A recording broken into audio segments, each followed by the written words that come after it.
Hi అండి, అందరికీ నమస్కారం. Welcome to our channel homely recipes and blogs 18. Palak paneer recipe చూద్దాం రండి. మరుగుతున్న వేడి నీళ్ళలో పాలకూర ఆకులు, పచ్చిమిర్చి, సాల్ట్ను వేసి 3 మినిట్స్ అలా ఉడికించుకొని మళ్ళీ ఐస్ కోల్డ్ వాటర్లో వేసేసుకోవాలి.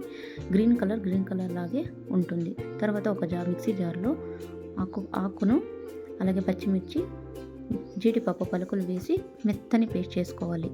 ఇంకో ప్యాన్లో 1 టేబుల్ స్పూన్ ఆయిల్ వేసి జీలకర్ర, ఇందులోకి ఒక బిర్యానీ ఆకు, కట్ చేసుకున్న వెల్లుల్లి రెబ్బలు, 2 ఎండుమిర్చి, పచ్చిమిర్చి వేసి గోల్డెన్ కలర్ వచ్చే వరకు ఫ్రై చేసుకోవాలి. తర్వాత ఇందులోకి ఆనియన్ వేసుకోవాలి. ఇది బాగా వేయించుకోవాలి. ఆనియన్స్ అంతా ఇవి బాగా గోల్డెన్ కలర్ అవ్వాలి. మన వీడియో ఫస్ట్ టైం చూస్తున్నట్టయితే సబ్స్క్రైబ్ చేసుకోండి. సబ్స్క్రైబ్ చేసుకోవడం మాత్రం మర్చిపోకండి. ఇందులోకి మనము మెత్తని పేస్ట్లో రుబ్బి పెట్టుకున్న పాలకూర పేస్ట్ను వేసేసి ఇది కొంచెం అలా మరిగించుకోవాలి. ఇందులోకి తగినంత కారం,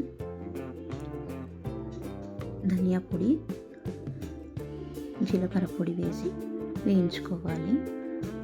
తర్వాత పన్నీర్ ముక్కలను వేసుకొని ఒక 2 మినిట్స్ అలా ఉడికించుకోవాలి. సాల్ట్ వేసుకోవాలి. ఉడికించుకొని ఇందులో అయిపోయింది అనుకోకండి, ఇప్పుడు ఒక స్పెషల్ తాలింపు ఇందులోకి వేసుకోవాలి. ఒక చిన్న ప్యాన్లో కొంచెం ఆయిల్, కొంచెం గీ వేసుకోవాలి. ఈ తాలింపు పాలక్ పన్నీర్కు మరింత రుచిని అందిస్తుంది.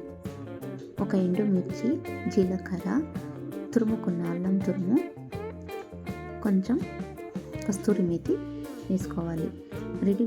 రెడీగా చేసి పెట్టుకున్న పాలక్ పన్నీర్కు యాడ్ చేసి కలుపుకోవాలి. అంతేనండి, రోటీకైనా చపాతీకైనా చాలా టేస్టీగా ఉంటుంది. మీకు మన వీడియో నచ్చినట్టయితే do like, share and subscribe. Thanks for watching.